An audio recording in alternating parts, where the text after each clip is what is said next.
മലപ്പുറം ജില്ലയിൽ എംപോക്സ് സ്ഥിരീകരിച്ചതിന് പിന്നാലെ സംസ്ഥാനം കനത്ത ജാഗ്രതയിലായി. രോഗിയുമായുള്ള സമ്പർക്കമുള്ള 30ഓളം ആളുകളെ തിരിച്ചറിഞ്ഞു കഴിഞ്ഞു. ഇതിൽ 6 പേർ വിദേശത്താണെന്ന് മനസ്സിലാക്കുന്നു. സംസ്ഥാനത്തുള്ളവരെ പ്രത്യേക നിരീക്ഷണത്തിലാക്കും. സാഹചര്യം വിലയിരുത്താൻ ആരോഗ്യവകുപ്പ് മന്ത്രി അല്പം മുമ്പ് മലപ്പുറത്ത് എത്തിച്ചേർന്നു. 11 മണിക്ക് അടിയന്തര യോഗവും നടക്കുന്നുണ്ട്. കോഴിക്കോട് നിന്ന് ദീപക് തർമ്മട വിശദാംശങ്ങളുമായി നമുക്കൊപ്പം ചേരുന്നു. Deepak, good morning. പറയൂ ദീപക്, വിശദാംശങ്ങൾ. വെരി ഗുഡ് മോർണിംഗ് എസ്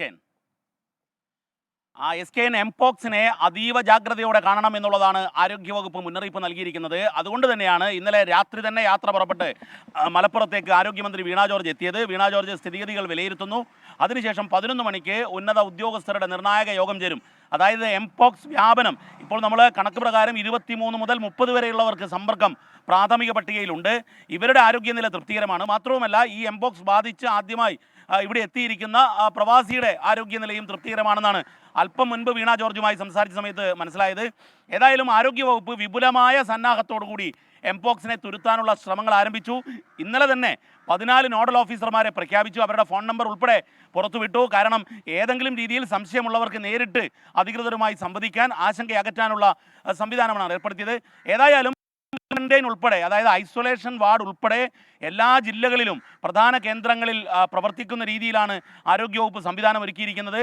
കുറ്റമറ്റ രീതിയിലുള്ള ഒരു പ്രവർത്തനം ആസൂത്രണം ചെയ്യാൻ തന്നെയാണ് മലപ്പുറത്തേക്ക് എത്തിയത് എന്നുള്ളതാണ് വീണ ജോർജും അല്പം മുൻപ് നമ്മളോട് 24 പങ്കുവച്ചത്. ഏറ്റവും പ്രധാനപ്പെട്ട കാര്യം, ഇതിൻ്റെ വ്യാപന ശേഷി വളരെ കൂടുതലായതുകൊണ്ട് തന്നെ ഐസൊലേഷൻ നിർബന്ധമാണ്. ഏതെങ്കിലും രീതിയിൽ ഈ രോഗം സംശയമുള്ളവർ മനസ്സിലാക്കേണ്ടത് ഈ ഘട്ടത്തിൽ ആശങ്കയല്ല വേണ്ടത്, കൃത്യമായ ജാഗ്രതയാണ്. കാരണം പനി, തീവ്രമായ തലവേദന ഇത് ഒരുമിച്ച് വരുന്നു. അതുപോലെ തന്നെ കഴലവീക്കം, അതുപോലെ ഉന്മേഷക്കുറവ്, ഊർജ്ജസ്വലതയുടെ കുറവ് ഇത്രയും ഉണ്ടാവുകയും ഇവർ ഏതെങ്കിലും പ്രവാസിയുമായോ ഏതെങ്കിലും ദീർഘദൂര യാത്ര ചെയ്തിരുന്നെങ്കിൽ നിശ്ചയമായും ഇതെന്ന് സംശയിക്കേണ്ടതുണ്ട്. അതുകൊണ്ട് തന്നെ സ്വയം ചികിത്സയ്ക്കോ മറ്റോ തയ്യാറാകാതെ തൊട്ടടുത്ത സർക്കാർ ആശുപത്രിയുമായി ബന്ധപ്പെടണം. ഇതിനുവേണ്ടിയാണ് നോഡൽ ഓഫീസർമാരുടെ നമ്പർ തന്നെ ആരോഗ്യവകുപ്പ് പുറത്തുവിട്ടത്.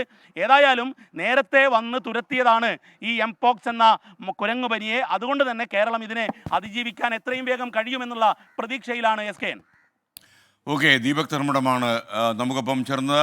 ആരോഗ്യ വകുപ്പ് മന്ത്രി വീണ ജോർജ് സ്ഥിതിഗതികൾ വിലയിരുത്താൻ അല്പം മുമ്പ് മലപ്പുറത്ത് എത്തിച്ചേർന്നു. എന്തായാലും എംപോക്സിൻ്റെ ലക്ഷണങ്ങൾ രോഗിയിൽ സ്ഥിരീകരിച്ചതോടെ, എംപോക്സ് ആണ് എന്ന് സ്ഥിരീകരിച്ചതോടെ കേരളം മുഴുവൻ കനത്ത ജാഗ്രതയിലേക്ക് പോയി എന്നാണ് വിവിധ ബ്യൂറോകൾ റിപ്പോർട്ട് ചെയ്യുന്നത്. എന്തായാലും നമ്മൾ ജാഗ്രതകൾ പാലിക്കണം.